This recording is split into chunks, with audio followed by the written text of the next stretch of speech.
energizing your soul through the inspired Word of God. This is your daily devotional reading.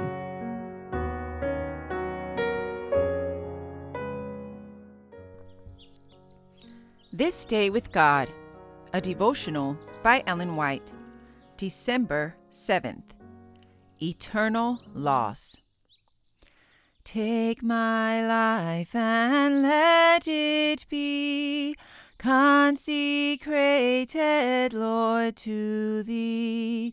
Take my hands and let them move at the impulse of Thy love, at the impulse of Thy love. Eternal loss.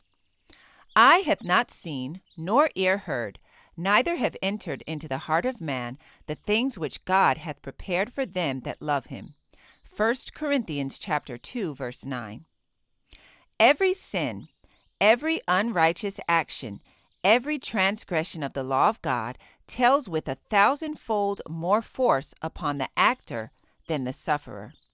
Every time one of the glorious faculties with which God has enriched man is abused or misused, that faculty loses forever a portion of its vigor and will never be as it was before the abuse it suffered.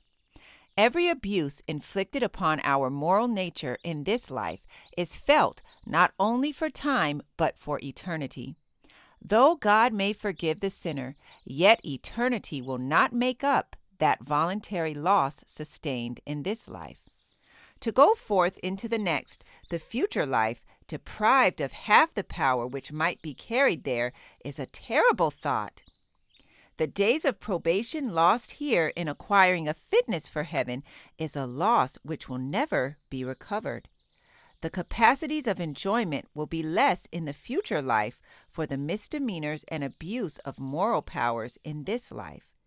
However high we might attain in the future life, we might soar higher and still higher if we had made the most of our God-given privileges and golden opportunities to improve our faculties here in this probationary existence.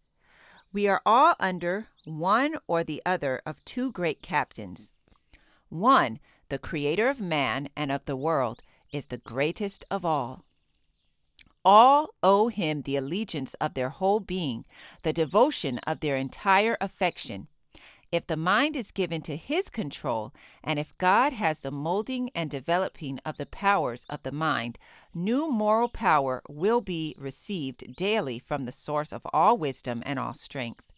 Moral blessings and divine beauties will reward the efforts of everyone whose mind is heaven-bent.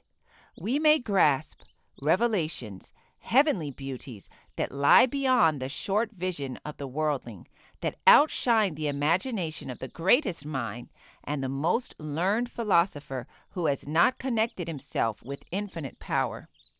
Justice, honor, love, and truth are the attributes of God's throne. They are the principles of his government, which is to be established on the earth, made pure by the fire of his retributive justice. These are the jewels to be sought after and cherished for time and for eternity. In view of these things, build your character not after the worldly standard, but for eternity. This Day with God, December 7th. I encourage you to be ye doers of the word and not hearers only.